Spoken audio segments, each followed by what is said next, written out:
Well, good afternoon, Octo peeps. Lovely to have so many of you tune in.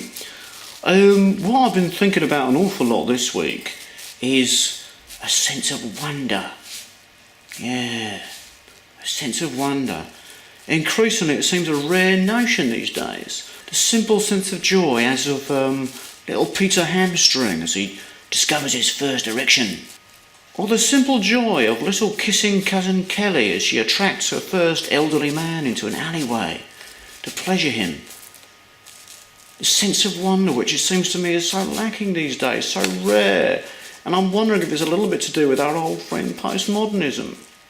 Just as an example from my own life, I was speaking to, well, I'm loath to use the word friend, but shall we say an associate in the music industry just this week, and he asked me a very simple question. He said, "What are your influences, Matt, at Octogram?" And I think I took him somewhat aback with my answer. I mean, one can only assume that he was expecting the standard rote response, the invocation of sort of the predictable cliched pantheon of rock gods. I didn't give him that. What I said to him was this. I said, my influences. Well, let me tell you what influenced me this morning when I stepped out of my house. I saw a young girl skipping hastily across the road, right, to catch up with her brother who had fallen and grazed his knee. And I think that took him aback, he didn't know how to deal with it in a funny sort of way. He coughed and spluttered and looked the other way, I couldn't help feeling a certain amount of pity for this man, who's obviously far too accustomed to the usual standard predictable responses and was comfortable in that zone, but when confronted with a real, genuine emotion, simply didn't know how to react. I can give you another example just from my own life.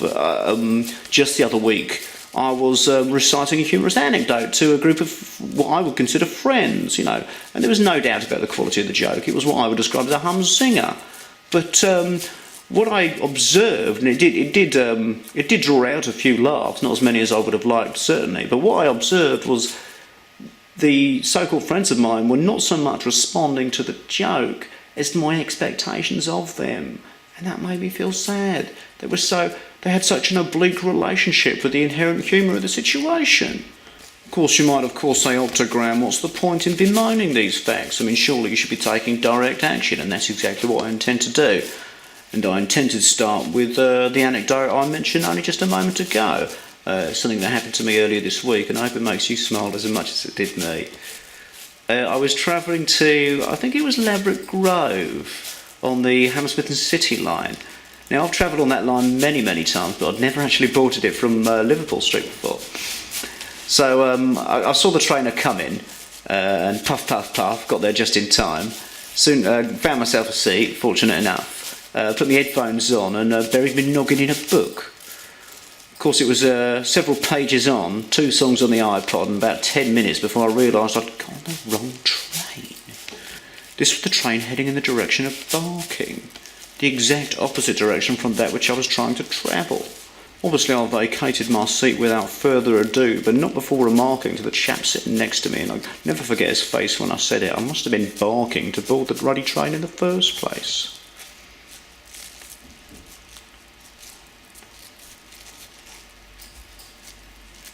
Barking.